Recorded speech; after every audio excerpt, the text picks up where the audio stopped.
Hello, beautiful people, and welcome back to Parenthood Spotlight, a special series where we pause to shine a light on the change makers, creators, and caregivers who are shaping the world for our children, often while raising their own. Today's guest is someone whose journey feels especially close to the heart. We will be in conversation with Parul Sharma, a mother of two, a first generation entrepreneur, and the co founder of Gladful, a a proudly Indian protein first food brand. What makes her story compelling isn't just the product she built, but why she built it. Parul spent over 15 years climbing the corporate ladder in a global FMCG company.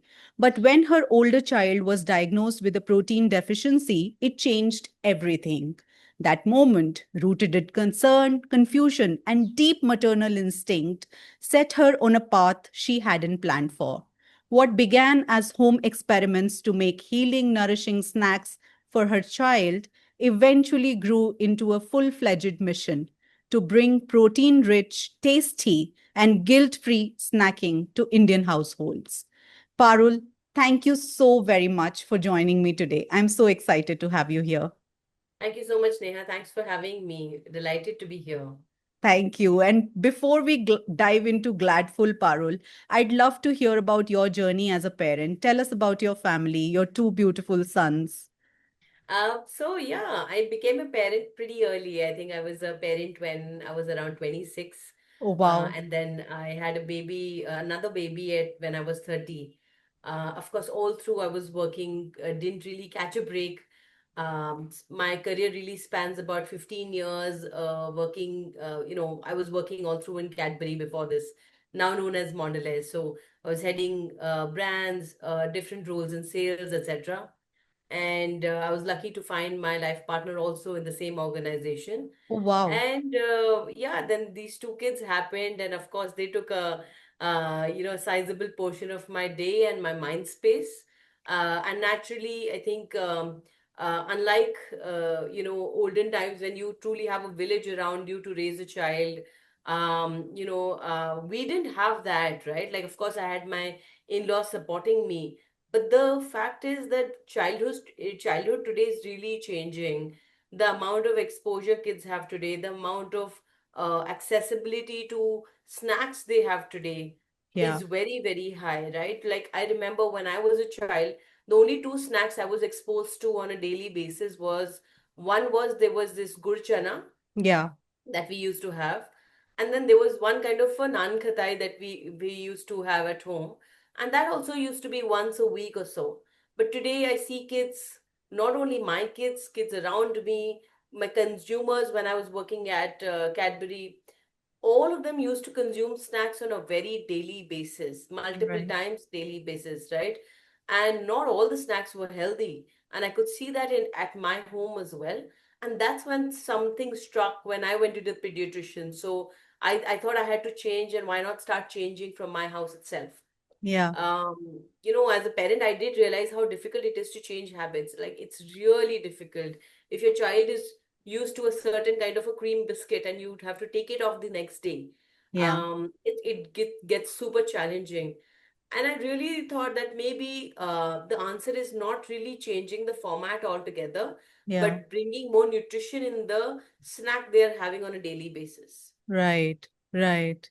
Yeah. And you said, you have often mentioned that there was something off with your older child's health when you got into it. So when did you first notice that? And how did it, what led to discovery of protein deficiency? Because that's such a unique, condition to have. I think I've No, not I'll tell heard you. it. So even when I was pregnant with the older child, Yeah. you do discover deficiencies even when the child is in your womb. Right. So, not protein deficiencies, but the fact there's something called IUGR, intrauterine growth retardation, that the radiologist and your pediatrician will be able to, not pediatrician, your gynecologist will be able to detect depending on how fast the fetus is growing, Yeah. and is it falling in the typical benchmarks that they have, right? They have huge data sets, and when the child growth is not as per the norm, then they'll say that you need to truly worry about this. You know, my elder one, we saw in the fifth, sixth month that there was IUGR detected. Um, the first thing is that, I mean, they'll tell you that the child might not grow as tall, might not be, Mm, you know, that's when exactly the cases of dwarfism, etc., are detected, right? right. And in my case, I was fortunate that we detected it early. Mm-hmm. We really doubled down on, nutrition for myself at that point in time. Right. And touch wood, the baby came out healthy. He might not be the tallest individual in his class today, but he's not the shortest either. And Right. so I've been always conscious of this, that, nutrition led to that kind of a great impact during my pregnancy itself. Right. When the child eventually, my elder one was around 9, 10 years of age. Kids typically have, they play, they're wild, boys keep jumping, Yeah. running, skating, all of that, right? So in a very short period of time, multiple, fractures, Mm, injuries, a lot of blood loss, etc. But the healing time was a little high. yeah. So, my child was born in Breach Candy, went to pediatricians there, multiple doctors there, and they said this is an unnaturally high healing time. And Mm, can you tell us about what your child eats? And one of the doctors really made me write it on paper. Okay, I mm, have, two times dal, do yogurt, के, bowls हैं, दो बार आप दूध देते हो, fruit देते हो. So, being from a food industry, I was always conscious of food, yeah. right? So I thought I was doing a great job, Yeah. frankly. But then the question was, okay, so what are you really doing for protein? The Mm, child is 38 kgs. You need to give at least 1.5 grams of protein per kg of body weight. And the yogurt and the milk that you're giving doesn't really even total up to half of that, right. right? And protein is truly the building block. It's important for immunity, tissue repair, oxygenation of cells, everything, right? It's not only protein is not only for those bodybuilders who are going to the gym. It is truly, and the other thing that they pointed out was that the child has two phases of growth. Mm, One is when the child is going from this journey of 0 to 2 years of age, right. when the head circumference, arm length, etc., is almost doubling every 5, 6 months. The second is this pre-puberty to puberty age, right? Like typically that 8 to 13 and a half, that period. And Right. these are the two big phases of growth. And you really miss out on the second one. The last phase of growth is really gone. Yeah. So, if you have to truly make a difference, you have to make an impact now. Right. So I'm not saying that protein is the only thing that's important. Everything else you need to do to give well-rounded nutrition to your child, but it's a big building block, and all the other micronutrients also kind of depend on it. There's a lot of interlocking. So that's why I started doubling down on this challenge. Right. Right. And take us back to the moment when you first thought, I need to create this myself. What did you do? Some kitchen experiments? What did they look like? Actually, while Gladful started in 22, my kitchen experiment started almost 2.5, 3 years back. Mm-hmm. I've been working all through with very, very busy schedules. Leave for office at 8:30 in the morning, come back at 8 in the night, right? So Right. my exposure to my own kids was limited to 1.5 to 2 hours in the night Mm, and on weekends, where right. we would let them indulge. But truly, my eyes opened when I was staying with them 24 hours during coronavirus, that Mm, break in 2019. yeah. When you understand that, okay, you're working, and I used to take the living room for my workspace. Yeah. And I used to see my kids entering this kitchen, opening the fridge and the pantry every hour and see what snack is out there. And just the amount of chips and, biscuits consumption was very, very high. It started hurting me. So then I decided, okay, listen, they're having so many snacks. Why not start making snacks at your own level? Right. And that's how we started baking a lot. We started making cookies. Then we started experimenting with different kinds of flours, different kind of, additives in terms of protein. Use soy protein, pea protein somewhere. Some Yeah. of the things, initial experiments were absolutely disastrous as well. But yeah, that's where it really started. And then incidentally in Bombay, I was also staying in a place which was Jain, like predominant 99% Jain people. And I did realize that truly, there are gaps when it comes to the dining table, because when you look at the Jain thali, you will see Yeah. everything but protein, right? Yeah. And a lot of other mothers kind of connected with me on the same thing. So I did started doing some product testing at that level. Okay. Just okay, would you be open to something like this, etc., etc.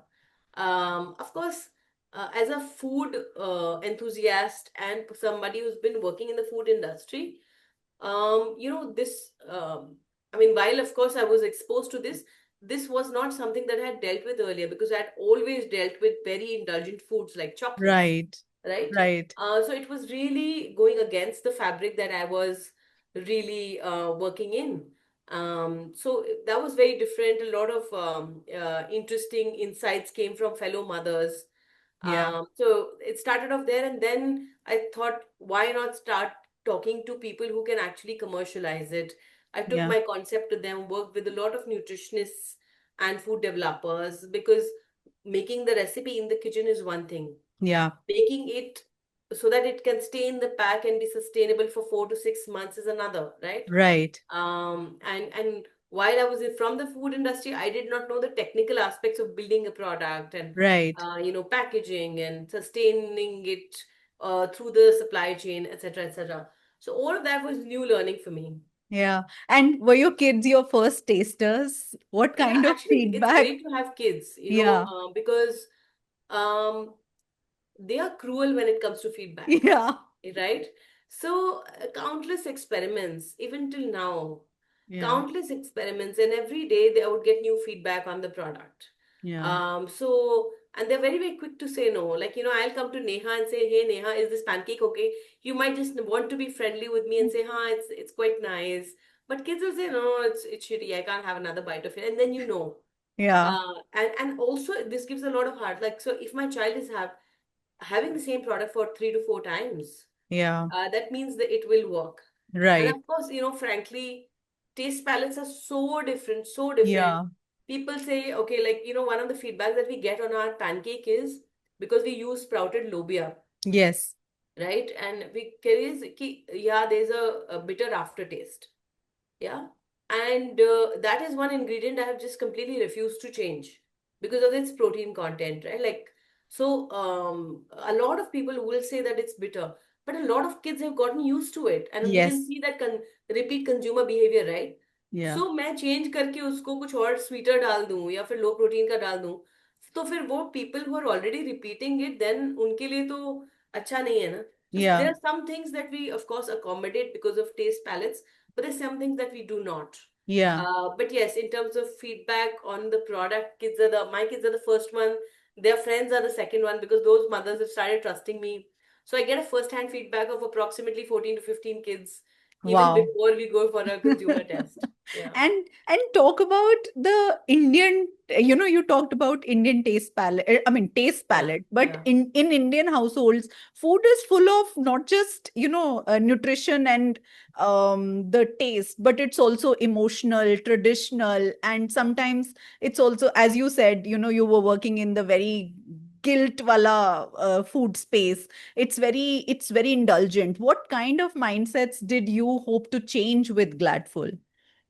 So we also always, I mean, we realized after first product did not do that well. So our protein cookies did not do that well because it was quite a departure. Like, people do have that morning biscuit for a little bit of indulgence, and we tried to put in too much health. There was 24% protein in it. So Wow. they were really healthy. So,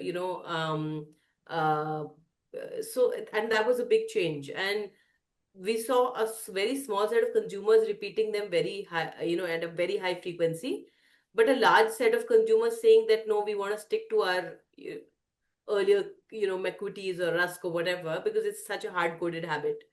So we realized that we have to really slide into existing habits Right. rather than asking them to completely change what they're having.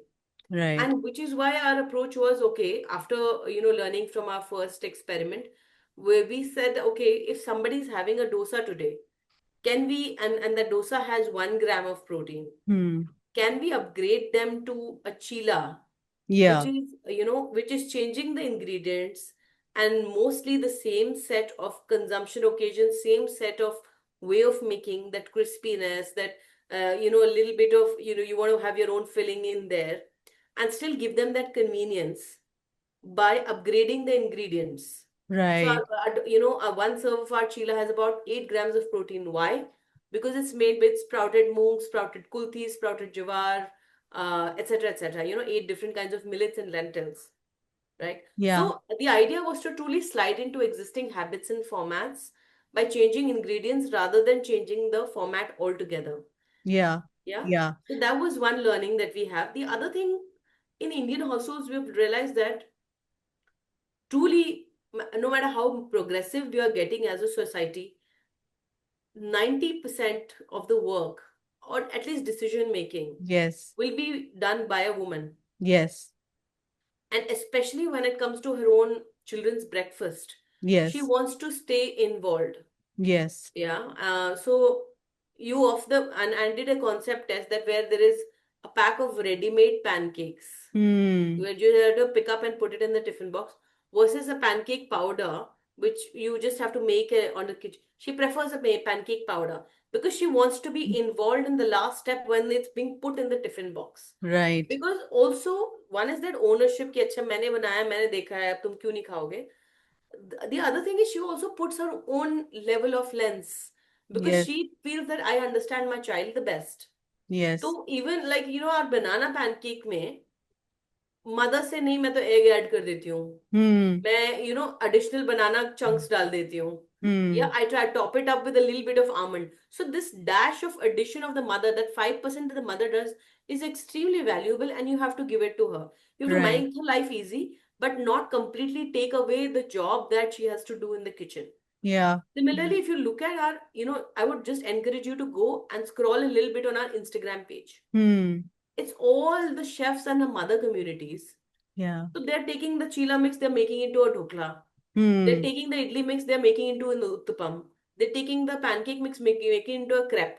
Hmm. So while you give them a solution, you have to leave it to them on how they use it, but Yeah. give them the flexibility, give them the ideas, Yeah. and win their trust through the comfort, the ease, affordability, and the trust of ingredients that they'll build with you. Yeah. And you talked about, this is about the Indian households in general and your consumers. But were there any myths around nutrition or protein that you had to personally unlearn? Yeah, like for example, I always I always thought that like 2 glasses of milk is more than enough for my child. Yeah. I was one of the happiest mother अच्छा 2 glass दूध P रहा बहुत है. But पूरा मतलब आप add भी करो तो 1 ग्लास के अंदर 6 ग्राम प्रोटीन है. Hmm. That's 12 grams. What he needs is 40-50 grams. That's Right. not even one-fifth of the requirement. Yeah. So I had this big, thinking that I'm feeding my kids the healthiest. Yeah. Yeah. I am from the food industry. I know all about it. Just a sprinkle of peanut butter is fine. A little bit of milk is fine. All of these things. Yeah. Yeah. Yeah. So I'm still unlearning. Hmm. And in fact, we did create Nutra Milk very, very Yes. recently.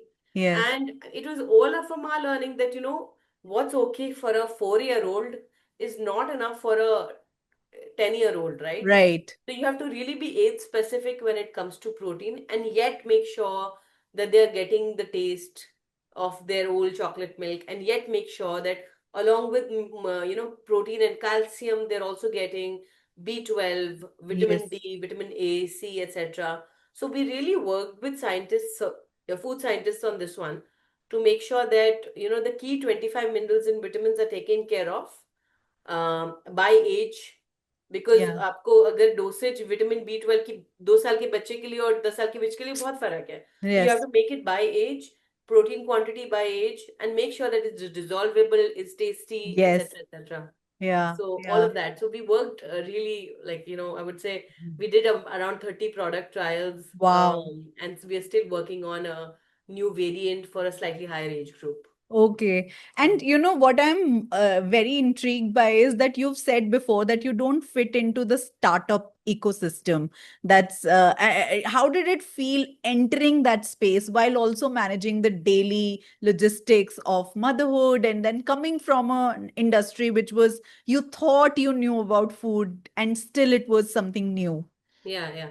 See, a lot of change has happened in the way the consumer looks at food, as well as where they buy from in India, Right. right?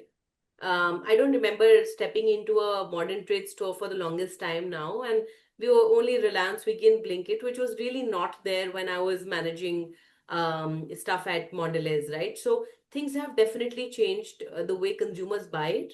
Also, things have changed the way consumers understand and gain knowledge about stuff. Yeah. We don't rely on television ads any longer. We're Hmm. learning more from earlier what happened used to happen is you see a TV ad, you try and use the product, and maybe just before using, you'll try and look for a review. But a lot of times today, we're learning from somebody else's review, which has been put out on Instagram, that hey, I use this foundation and look, it's so great, right? So the consumer journey is very, very. I would say it can start anywhere and end anywhere. It's very, Right. very fluid these days. So these are the things that I had to completely unlearn Yeah. Yeah. when I was starting up. As far as difference compared to the startup culture, no, of course, I think I'm a part of the startup hustle now. Yeah. But you typically expect, your founders who are 22-year-old right out of IIT trying to attempt something in a garage.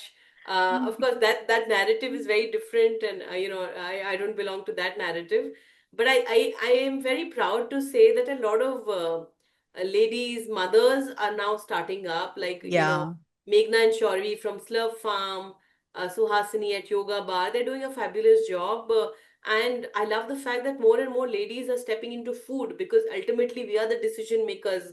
And Yes. long gone should be the times when, men who are sitting in boardrooms who have hardly stepped into their own kitchens are taking calls on what should be there in the kitchen, Yeah. right? So Yeah. I'm really happy to be in times where the ecosystem is encouraging that. Yeah. And I want to ask you something very personal, Parul. Were there moments where you doubted yourself or felt like giving up? I think multiple, and it's your if you're not. I think in the life of an entrepreneur, a lot of times you do feel a little down and about. Not really giving up, but yes, I was like, okay, you feel those things of exhaustion when things don't work the way you imagine. Also, in terms of I'll be very honest to say that I'm privileged to be able to take this chance, right? Yeah. To be able to give a salary and earn 1/10 of what I was earning earlier, Yeah. and still be in the ecosystem for about 4 years plus. Yeah. I do understand that it comes with a little bit of help from my husband and a lot of I know family support, etc., which not everybody would have. Yeah. So I do consider myself very, very lucky. Of course, there are times when you feel okay, the finances are not matching up. Ending up earning a lot less than what you were earlier. And But one call with the consumer who loves your product or Yeah. has been, connecting with you when you had launched, one call from a repeat consumer appreciating what you've done just takes away all those worries in a few seconds. Yeah. So one of the things that I would definitely, want to leave you and your audience with is that if you're trying a new product from a young brand, do share it with them, even if it's a negative, even if it's a positive. Do share feedback, because you don't know how that feedback kind of feeds on to their innovation cycle or makes their day, Yeah. Yeah. right? That's something that I'm going to take away, definitely. And tell me, Parul, how do your children engage with your work today? Do they understand why behind what you do? They fully understand it. Hmm. They fully understand it. They, of course, they were a part of the innovation process because they are the first ones to taste the product. Yeah. But I also can see a lot more difference in the way they approach.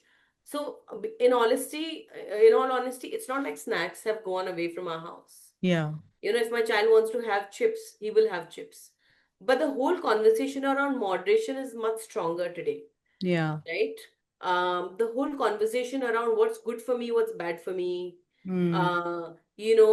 what should I be carrying in the tiffin, importance of fiber, Mm. importance of protein. These are now ingrained, and it was a big change. I can tell you, Neha, we used to consume the maximum number of snacks 5 years back in Mm. all our, cousin households, if I were to compare, because I and my husband both were from a packaged food industry. Right. We made products like, cream biscuits, chocolates, Yeah. candies, etc. We were working in that industry. So naturally, at that point in time, also we would consume a lot of our products. Yeah. But yes, something changed within me, and then that is translating into the entire conversation in our house. Yeah. So consumption of protein, fiber, very, very important. Having, making sure that you're taking your vitamins on time is super duper important. So some things, a little bit of a fabric has changed. Yeah. And now what's your go-to snack when you reach out for a snack? What is it that you reach out for? I personally, I still like salty snacks. Yeah. Like, but I think I really like makhanas a lot. Yeah. I'm a hardcore consumer of makhanas, and even my kids are. So that's what I've also started including a lot of good quality cheeses, because you do need Mm. to, for your savory bit, you do need to. Our pancakes and Nutramilk gets consumed in our house on a daily basis. Wow. And as far as sweets are concerned, we have got a product called Date Nut Squares, which is basically dates and nuts and nothing Yeah. else. Yeah. And it's great because even for adults, it's like less than 80-90 calories, and it's a great pick me up. Yeah, you So just have yeah, one bite of it. I've had yeah, it yeah. and it's just it satiates that, sugar craving suddenly. It Absolutely, it's a just craving killer. Yeah, yeah, yeah, yeah. yeah, yeah. And tell me at a big picture point, Parul, what are some tangible ways in which the company Gladful is making a difference in Indian households today? So currently we've been able to reach almost 2.5 lakh million households. Wow. Yeah. Our repeat rates are about 38 to 40%. Wow. Yeah. On a monthly level, we do approximately 30,000 transactions, and about 80,000 packs. So that's the Wow. broad number. Um, I think for certain categories, it's still very early days. Like Yes. Nutramilk, very, very new, about 2, 3 months back. We've launched it. We have to sample the product out at a very large level, make sure that, sample out enough to make sure habits change, Yeah. right? So we have to get there.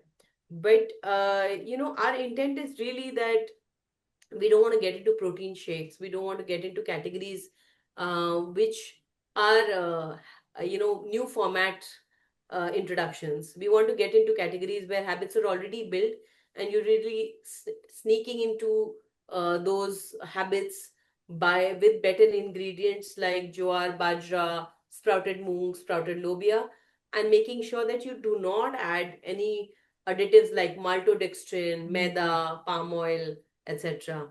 So making every bite more nutritious and less guilty is the intent. At the moment, we're making only for kids, but I'm hoping that we'll be able to make it for adults as well. And no one is stopping us from consuming those things. Actually, our 40% of our consumers are adults today. Like, there are kids of all ages, the way we Yes. say. Yeah, yeah. And tell me, what does success look like to you now, personally and professionally, both? In terms, see, success has various ways, right? One could be the net revenue that you do, or the amount of profit that you earn, etc. But at the same time, I would love to have my products in at least 10,000 outlets offline in the country. Wow. That'll only happen when there is strong repeat demand of the Yes. product, and we're able to truly own the categories like pancakes and chilas Yeah. offline as well. I think online we've got about 10-11% share in breakfast mixes, but there's a lot more room to grow. Yes. And I would like to replicate that offline as well. Yeah. And finally, my last question to you, Parul, for today. What's the one lesson you hope your kids carry from watching you build this? I think actually two lessons. One is there's never a great time for entrepreneurship. Right. So you have to just get into it and start doing it, right? I mean, as a at a broad level, I'd say if you're 100% perfect Hmm. and but late to it versus 90% perfect and 100% on time, go for 90% perfect and 100% on time because you improve along the way. Yeah. Right. I think my second learning from entrepreneurship is just to be able to take setbacks and Hmm. teach my kids to take setbacks as much as we teach them for success. Yeah. Just make sure that normalize failure for them. Yeah. Yeah, I mean, Yeah. I would just normalize failure because you will get that a lot more in life than success. Thank you. Thank you so much, Parul. Thank you for sharing your story with us today. I loved how you spoke with such clarity and humility about your journey, about the kind of quiet courage it takes to pivot your life, not just the business that you are in. And your story reminds us that sometimes the best ideas are born in the kitchens, on school runs, or in Right. moments of helplessness. Thank you for being here. My pleasure.